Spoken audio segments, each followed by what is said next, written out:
Hello,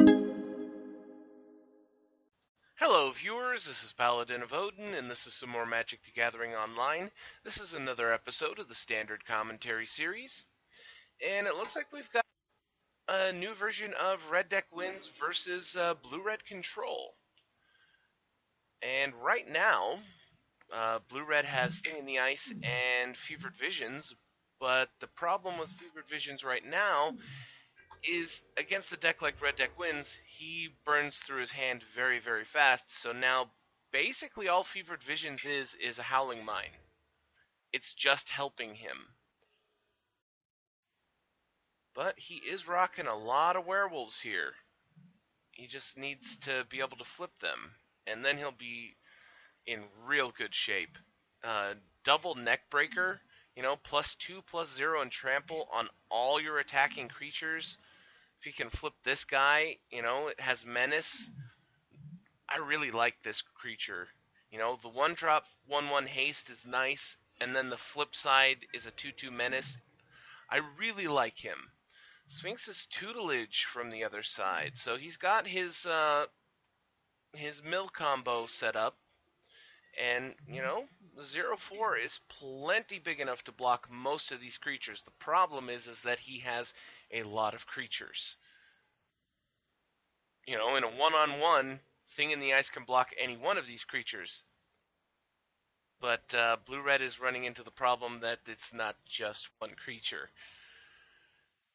So block 3 and take 6. He's down to 10.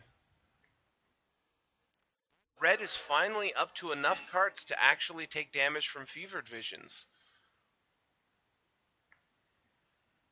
He's still got 37 cards in his library, 18 life, so Blue-Red is going to have to pull something out here to save himself. I can't really think of anything other than Chandra Flamecaller, but he doesn't have enough mana for right now.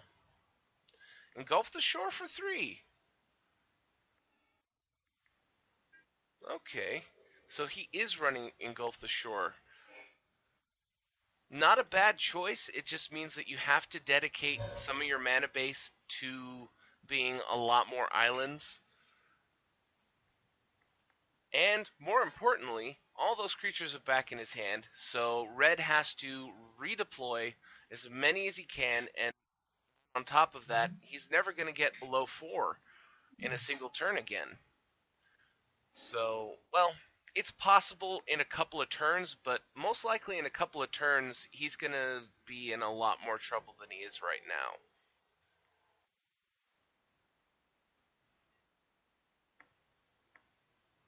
So, lost a brute strength this time. It's really too bad, because if he had had one more mana to throw that onto the village messenger, that would have been a nice shot to the face, because he's not going to lose his Thing in the Ice to 4 damage. Not when he's this close. He just needs 2 more spells. Well, non-creature spells, excuse me. Well, again, excuse me, instant and sorcery spell. Now would be a great time to play Chandra, if he has her. Because then he can go -1, kill the opposing board, and basically take command of the game. If he were to get a Chandra, I don't know that Red Deck Wins would be able to come back from that. Alhamrit's Archive. Okay, so double his draws and life gain, though I highly doubt he has any.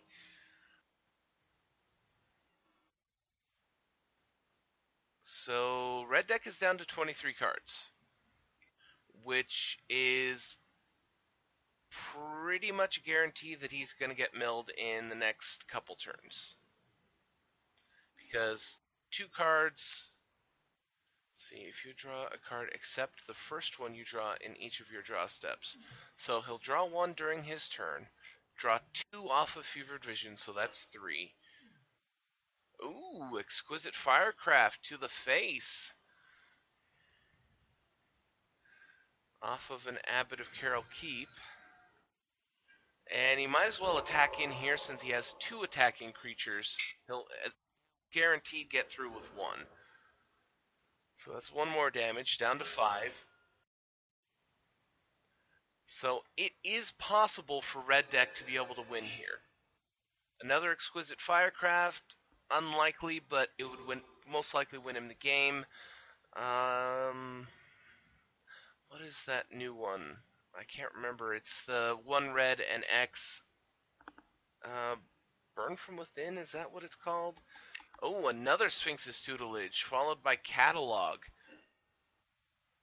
That's a lot of Sphinx's Tutelage triggers. 3, 6, 8 triggers. That's 16 cards minimum. I'm pretty sure that's game. Yep. And now all he has to do is pass. Wow.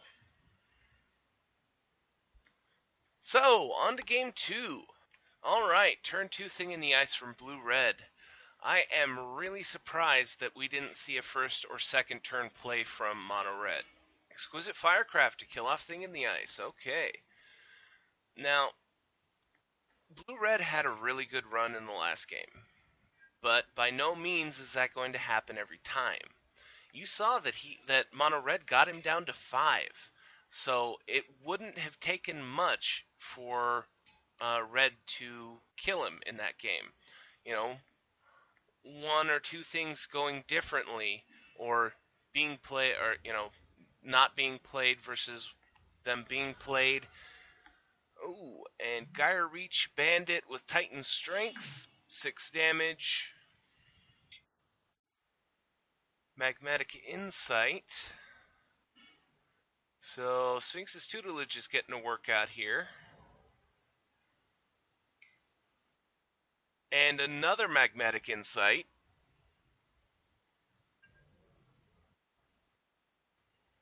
That was 14 cards that he got right there.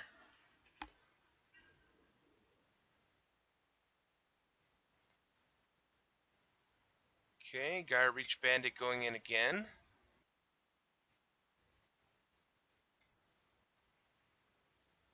With Brute Strength, so that puts it up to 6 again, so down to 8.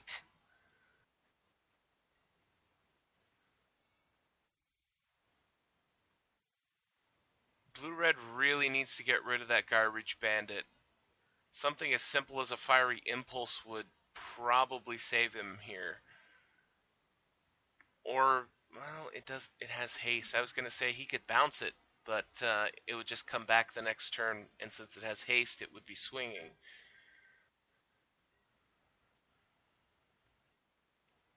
What Blue-Red could have used right there would have been, at the very least, another Thing in the Ice so that he could block.